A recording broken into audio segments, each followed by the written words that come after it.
Today, we have some members of our Brain Injury Advisory Council here to talk about brain injury as an invisible disability. But first, I thought I would let the members kind of introduce themselves, say a little bit about kind of their own background and experience. We'll start with Kelly. Thank you. Hi, I'm Kelly. I'm from Leesburg, Virginia, and I have been both a brain injury survivor and caregiver to a daughter when we were involved in a car accident in 2001. I'm now co-wrote a book with my husband, The Miracle Child, Traumatic Brain Injury, me, about our experience with brain injury. And I also co-lead this council. And I also have been a communications trainer with the hospital systems and part of the National Center Advancing Person-Centered Practices and Systems and their TBI Advisory Leadership Group. Thank you. Excellent, thanks. And Darcy? Hi, I'm Darcy Keith. I am from Fishers, Indiana. I am 32 years post. I am active on the Ohio State Advisory Council for the Brain Injury Research. I'm also a professional speaker in the brain injury community. I speak at conferences, associations, and other things like that, as well as serving on several brain injury grants that are currently active. I'm excited to be here. Excellent, thank you. And Stacia? Sure. Hi, I'm Stacia Bissell. I'm a brain injury survivor, 12 years out.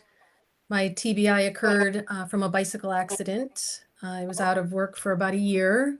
I was a public school administrator and educator, math teacher for many years. I've since retired from that career due to my TBI. I now serve as coach, educator, author, advocate, and speaker on behalf of the brain injury community. Plus, I'm a council member for the Brain Injury Association of America. And I just want to say thanks for being here with us today. It should be pretty helpful for you to hear different perspectives and stories on this topic. Yes, thank you. And Angela? Thanks for joining us today. My name is Angela Lee Tucker, and I live in Asheville, North Carolina. I sustained a TBI 15 years ago. I'm a member of this advisory council for 6 years, time flies when you're having fun, and a writing group called The Story I'll Tell. I help organize a support group in Western North Carolina, and I co-wrote a book about my injury titled Me Now, Who Next?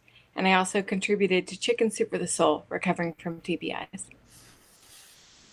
Excellent. Well, thank you all for joining us today and talking about brain injury as an invisible disability. So we'll get right into it, and we'll start with Stacia. So what does invisible disability mean to you? Yeah, so as a brain injury survivor, this invisible disability puts both you and me on a bit of a confusing line. Number one, I'm going to smile at you and wave and try not to make you feel the burden of my situation as often as I can. And two, I understand that if I look like I usually do, how could others know how hard it is for me to navigate the road in front of me sometimes? Although this is where you non-survivors out there come in, and we all hope you get curious and ask questions and try to learn and to understand. And three, when I do reach, or even surpass my threshold because my symptoms are greater than my management skills, I really appreciate grace, kindness, understanding, even though you may feel maybe a little duped by me, perhaps, because I led you to believe that I could handle more than I am. Please remember that brain injury doesn't change a person's intellect or kindness or soul. It really just changes our processes for doing things. How about you, Kelly? What do you think? I agree with all you said, Stacia. I think of invisible disability as an umbrella term for a bunch of other disabilities that we never even think about. People who have we always think of the physical impairment, but there's so many other disabilities that fall under that umbrella. Obviously, the brain injury, which is, look at all of us sitting here today. None of us, you would never guess that any of us suffer from a brain injury, and yet we do. And we have symptoms every single day, and we have learned how to compensate for those symptoms and also how to cope with those symptoms to make it easier for us to get through our day and, contribute fully into our lives. But other examples of, an invisible disability is such as Crohn's disease, chronic migraines, fibromyalgia, ADHD. Those are all under that same umbrella. And so I think just giving kindness to people in general is really what we need to do. I'll go next. So invisible disability to me looks like I have everything put together on the outside, but inside I don't. So again, I reiterate or I agree with everything that Kelly and Stacia has said, but just because you look good on the outside doesn't mean you have it all together on the inside. We deal with constant deficits on a daily basis. I deal with fatigue, nerve fatigue, just, trying to keep it together. So those are some, as well as aphasia, just, communicating with people. So why you can't see, those of us with brain injury, we have that invisible disability. We inside are really trying to keep it together so that we can function. How about you, Angela? These have never looked as good as we do now. But for me, there are a lot of missing pieces behind this smile. Living with a TBI is an invisible disability because you can't see the deficits I now live with, the debilitating neurofatigue, the double vision, the memory challenges. I've learned how to be comfortable disclosing about these issues I deal with every day. Excellent. Thank you all for kind of sharing your insights and experiences. The next question. So what are some ways that in which you can respond to someone who says, but you look fine? We'll start with Darcy. So that's a particularly interesting thing is that, oh, you look fine. And I would, first off, I say thank you. And then I say, you know what, why don't you follow me for a day? Walk in my shoes to see what life is like with a brain injury. And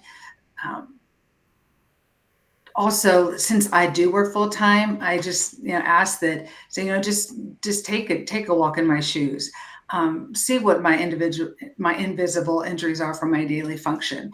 So I think once those inabilities or disabilities come to light, people pay more attention. So it's like the power of suggestion. So if I say, you know what, when you see me yawn, that means I'm tired. I have nerve fatigue. Or when you see me a little bit agitated, my aphasia comes into practice. That helps when I share those things. The next person's like, oh, you know what? I need to pay attention to that now. Or when it comes up, they can say, hey, that's right, they have this particular problem. So I think that's when someone says, hey, you look fine. I just, say thank you. But these are some of the things that I deal with. So that way they're more aware of it. Let's go, Stacia. How about you? Yeah, I really like what you said, Darcy. So well-meaning people may suggest you're faking it because they can't see anything wrong. I heard countless times, but you look fine. And it's had sort of this funny effect on me. It highlighted that I should be better now. And it felt like almost betrayals from people who are supposed to love and understand me. Even though I know my symptoms are real, encounters like this have imprinted a message at times that maybe this was all in my head. It made me, no pun intended, but it kind of made me question things. Also, it can sometimes be hard to accurately read the intention behind someone saying, you look fine. Maybe the intention is very sweet. Someone is just trying to make you feel good. Maybe it's rooted in their fears. They want you to be the same so that their life isn't inconvenienced. And they're trying that power of suggestion, you look fine, aka please be fine, so things feel normal. It could also be accusatory in some ways when someone says, you look fine. Message received, right? They may be suggesting that you should be over this by now, but that's on them and their lack of understanding, of course. Whatever the case, when someone says, I look fine after my brain injury has become the topic of conversation, like Darcy, I usually, first of all, I say thank you. And then I add, I'm fortunate to be high functioning. I will always have to contend with some unpleasant post-concussion symptoms that appear on a daily basis, more so when I'm tired, which is often, but I'm working hard to learn the best ways of managing them so that doesn't impact me or the people I love. Yeah. It can be taxing, and I'm doing the best I can. I always add that at the end. I'm doing the best I can. I don't know. Angela, how about you? I can't. Oh, good. The mute button came off. Woohoo! I never expected those close to me to understand the new me. So I helped them learn about my challenges. In fact, you reminded me, Stacia, about yawning. I wasn't aware of neurofatigue when it was hitting. So I would tell people, hey, if you happen to notice me yawn, will you let me know? Because I've got about 10 minutes before I need to be down. While I was living in New York City, a cognitive remediation therapist at NYU Langone helped me lead a training that we called TBI 101. I brought a boyfriend at the time, and I even brought my mom into the session. Because of this, I'm lucky that I never really experienced a lack of understanding within my close friends and family. So for me, no one has ever said you look fine. People just don't address my brain injury, probably because I'm also a caregiver. So I hear it more in reference to my daughter. And when they say,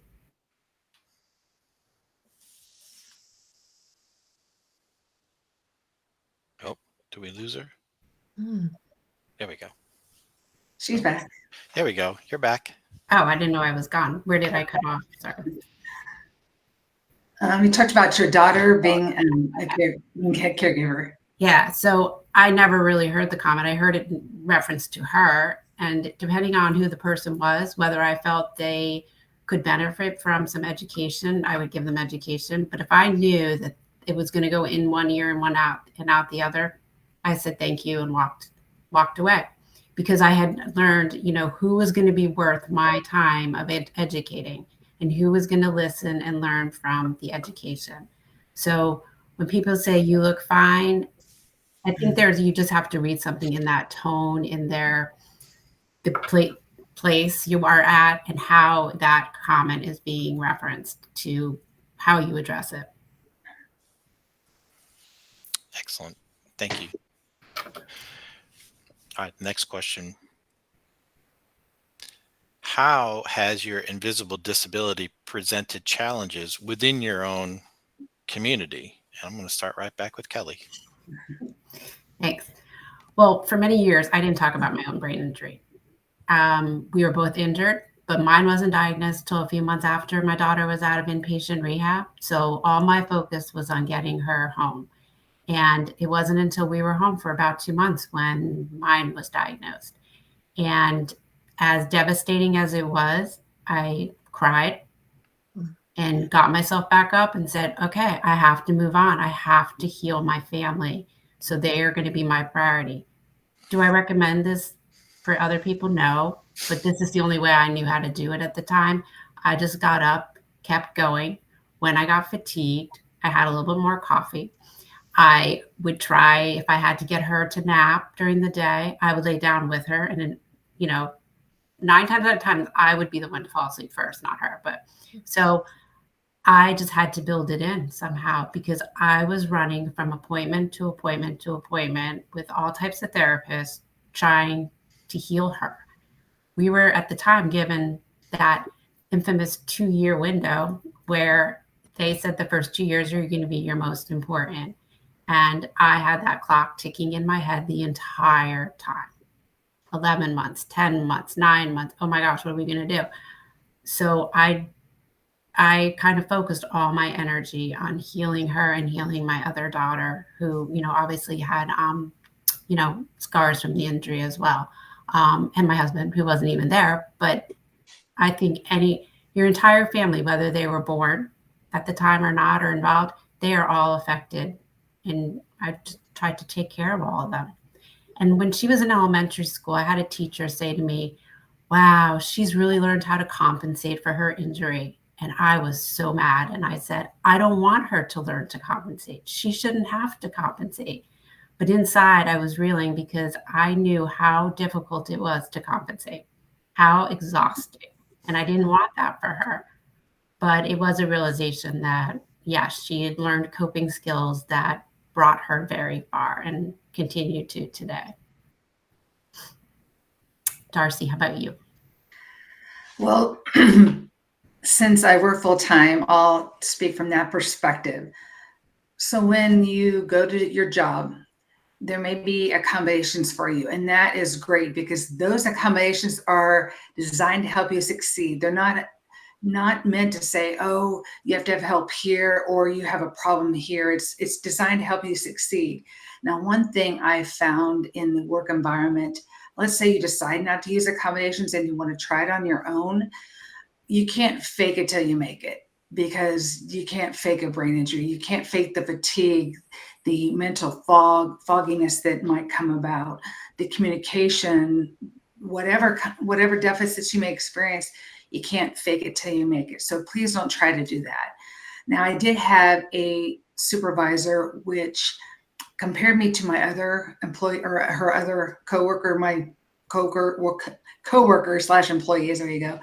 And it was an unfair comparison because they had more schooling than I did, and they were from a different country, so they had different opportunities than I did. And to have me feel part of the team, she had me come over to the home office location every other week. And that was particularly tiring for me. But also, it was putting a lot of stress, and I would cry all the time because I just didn't understand. It was just very unfair. So if you're in an unfair work situation, it's not worth your health and your well-being to be in a situation like that. So you might look at other opportunities for you that you can do, whether it be a job, and it doesn't have to be like a full-time job. It could be a part-time job. It could be something that just keeps you cognitively engaged. But that's what I would say is challenges in the community and in the workplace is that don't fake it till you make it. Give yourself some grace. So how about you, Stacia? Yeah, Darcy, I love that. You're so right on that. My invisible disability presented challenges in the school I was working at. I was no longer able to teach. There was just way too much stimulation in a classroom setting after my brain injury. Plus, I had lost some of my speed and accuracy with mathematics, whereas before I could handle that content and everything else about a busy middle school, you know, the hallways, the lunchroom, the bells, the fire drills. But luckily, leading up to and when I went back to work, I had been doing a pseudo administrator's job in a tucked away office for a few years anyway, like I said, which mostly worked. When my school changed hands, the new principals saw me as capable and chose not to adhere to the accommodations that my neurologist wrote and were on file, and said, sent me back to teaching. And my accommodation said no teaching, but she put me back in the classroom part-time anyway, as well as had me continue with my existing administrative duties. She also added other duties, and it all tipped the scales, and I couldn't continue working. So my livelihood changed. It was really scary. It has been really scary. And my social life changed drastically when my doctor pulled me from my job 2 years after I went back because of the decline in my health. And I lost my career, and I would say it was a beloved career. My work group was my social life. They were my social group. And that was really sad. The positive of that was that my health improved, but that's another topic for another day. On a personal level, I've suffered the loss of relationships because of some unreasonable expectations that some people had of me, which points to again, back to the lack of understanding. The combination of this injury being invisible on top of the education that most people do lack around brain injury is a tough mixture, even when they say they understand it or it's not a problem. So one example would be, I had a good friend, a special education no less, who told me if I would get up and do more, I'd get all better. And that was during the acute phase of my recovery. And, that was not the right approach. That was a tough approach to hear. Another relationship closed down in part because of my reaction to being in an overstimulating environment that they wanted to expose me to and expected me to enthusiastically enjoy. These examples trail back to the lack of awareness in others and why there is so much education and understanding needed around brain injury, especially the chronic and invisible nature of it. So, Angela, how about you? What's your experience been like? Whew. At the time of the car crash that killed my husband, Rich, I was a VP of a PR firm in New York City, and there was no possible way I could return to that level of work and high pressured world. I had just gotten married. Both my first wedding anniversary and my husband's funeral happened while I was in a coma. I woke up a widow and with a TBI, and it totally changed the trajectory of my life.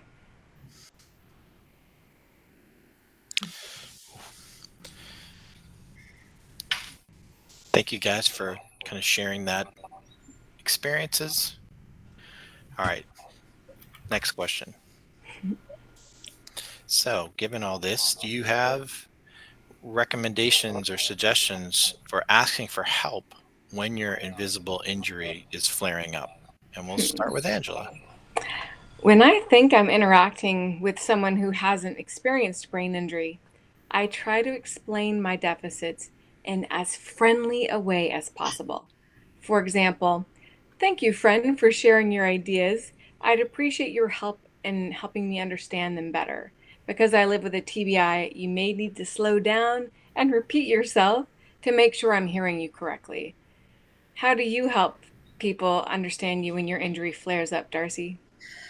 Well, when I have nerve fatigue at work, one thing I do is I remove myself from the situation. So this can actually apply to work. It could apply to social situation, but I remove myself. And what I mean by that is, so let's say I work, start, 8 o'clock, come noon, I am just tired. I'm mentally and tired and experience that nerve fatigue. I go to a conference room for my lunchtime and I may set my timer to help remind me that I only have so much time and I need to get back to work. And sometimes after I eat, I just lay my head down and rest and let my body rejuvenate for that the rest of the time. And then at 1 o'clock until 5, when I go back, I feel so much better and so much refreshed. So that is one of the recommendations I can say, is to remove myself from the situation. Another thing is, like with my nerve fatigue, no, I knew my trigger ahead of time so that I was more aware. So I would say, know what triggers that you have that help your invisible injury come to the surface for other people. Because if you know those triggers, then either you can help put those triggers at ease. Kind of like when you're hangry, you're hungry. So you have maybe a Snickers or something else to eat, the trigger ahead of time. Same thing with a brain injury. Know what your triggers are, and then how you can best compensate for that. So Kelly, how about you?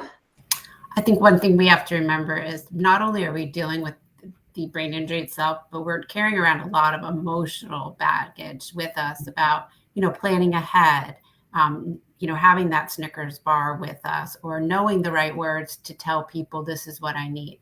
So I think we have to give ourselves grace always. Mm-hmm. And then I also think, if you feel you need to, tell people what your issues and why you're getting fatigued, keep it brief. Don't give them a dissertation about brain injury. Keep it very brief, only the information they need to know. Point them towards more information if they want. Like the Brain Injury Association of America is an excellent choice for them to go to get more information about brain injury so they can educate themselves. And maybe they can come back and say, hey, I read that. Maybe you should take 10-minute breaks every hour. Have you ever tried that? Something like that. Not dictating to you what you should or should not do, but just helpful information. And tell others how your illness limits you. I have to remind my family about my own, and I have to speak up. And it took me a long time to do that. And I do somehow work in those little times where I have to just decompress. I think it's better for everyone if we all do that, whether you have a brain injury or not. Stacia? Yeah, absolutely, Kelly. It took me a long time to learn to ask and how to ask, but the bottom line, my answer to this is yes, do it. Ask for help when your invisible injury is flaring up. People want to help, and they don't always know that you're suffering and may need a hand. This can be invisible even to those who know you the best in your circle. And I've come to realize that when you are at your threshold or you have surpassed it and you just can't manage anymore, it's a really good opportunity for people to see your brain injury. It's better for the future for both of you. It's not hidden right then. And so I'm going to take this from a before and during flare-ups angle. I've run into some situations over the last few years that I spoke up preemptively and asked for special attention to keep me on track, to provide lists or to repeat information or conversations. An example would be my kids' weddings, which were really wonderful, but pretty overwhelming. And I wanted to preserve my energy to be present at them. So I asked for help leading up to those events. It's not easy to ask. I get that. And I don't love that kind of attention since everyone is busy, but I realized that people were happy to help. And it made all the difference. I even noted how a few key family members just weren't going into much detail with me. They were just telling me where to be and at what time, which was pretty ideal. So now I've taken that approach when making plans with people.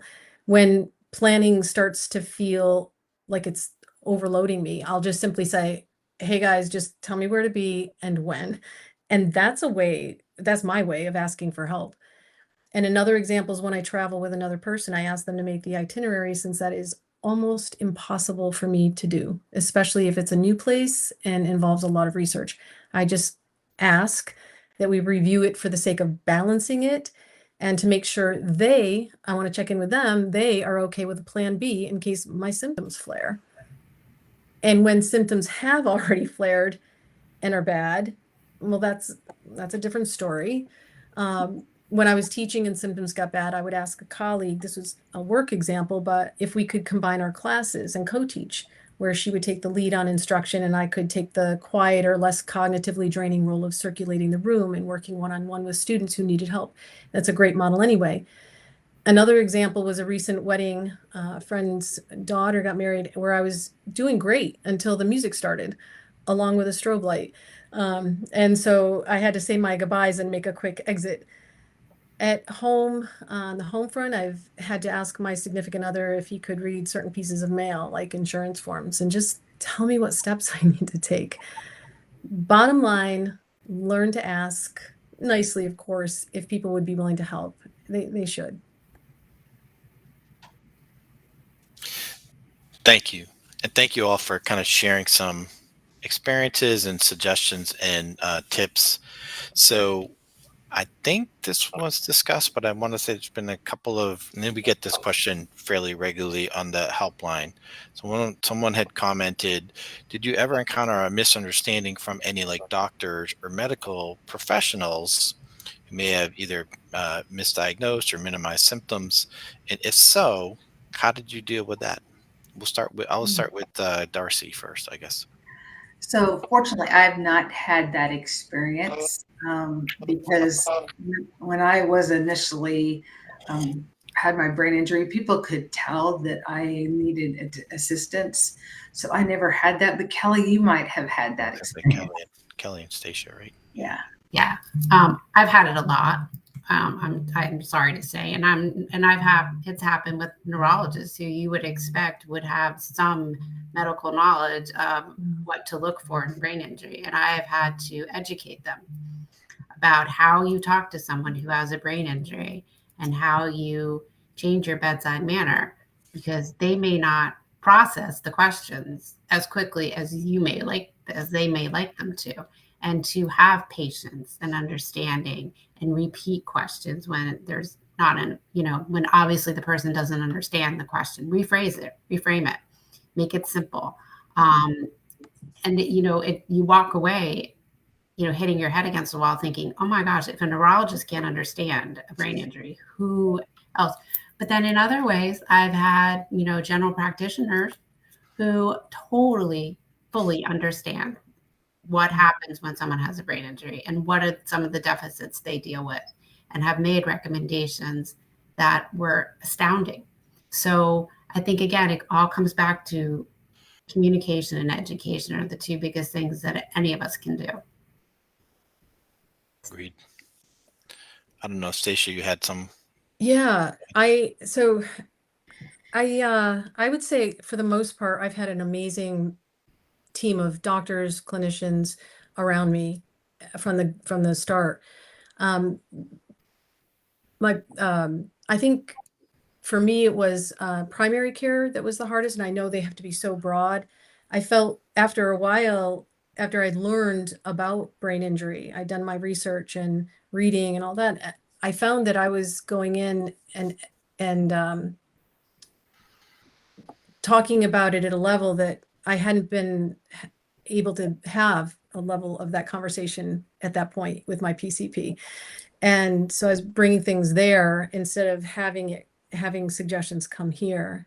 And then I would be given permission to, like, sure, I'll give you a referral there, but I kind of had to come to the table with that. So that was a little concerning. But the other thing that has happened with me is that on the flip side, I've had other things going on that my brain injury has been blamed for. Oh, you have a pain in your leg that we can't figure out? That must be your brain injury. Your brain can't,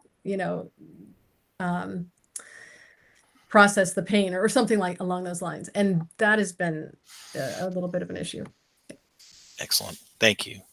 It's a question that we get fairly Mm. regularly. And to me, it's the same issue, just a different environment. It's the Mhm. idea of they don't have an understanding. It's an invisible disability. There still needs to be that opportunity to potentially educate the medical professional about, Yeah. what you're experiencing, kind of what can be helpful. Sometimes that works, sometimes it doesn't. I mean, we've all had that experience of kind of sharing information with others, and it's like hitting a wall, right? They're not ready to hear that or absorb that info at that time. So, but I think it's important to remember that regardless of the environment, there are going to be folks who maybe don't have that awareness or understanding, and it's an opportunity to share a little info. Use us as a resource. We get those requests a lot for folks to kind of share information from us with their medical professionals, so it's coming from an objective third party rather than something that they found online. It's coming from a certified brain injury specialist. It's coming from an organization that does this stuff, so that can be helpful sometimes. But that was the question that I saw, and that rang a bell with me, that I felt like that was another kind of factor that folks experience, that kind of invisible disability part sometimes. But thank you all for coming and sharing your experiences, your insights, your expertise. We hope folks have found this to be helpful. This in and of itself can be a useful learning tool to share with others, to help others understand, like, yeah, this does happen a lot. As always, if folks have questions, comments, you're more than welcome to contact us at the Brain Injury Association of America. We hope everybody has a great rest of the day and a great weekend. Thank you all. Take care. Thank you. Thank you.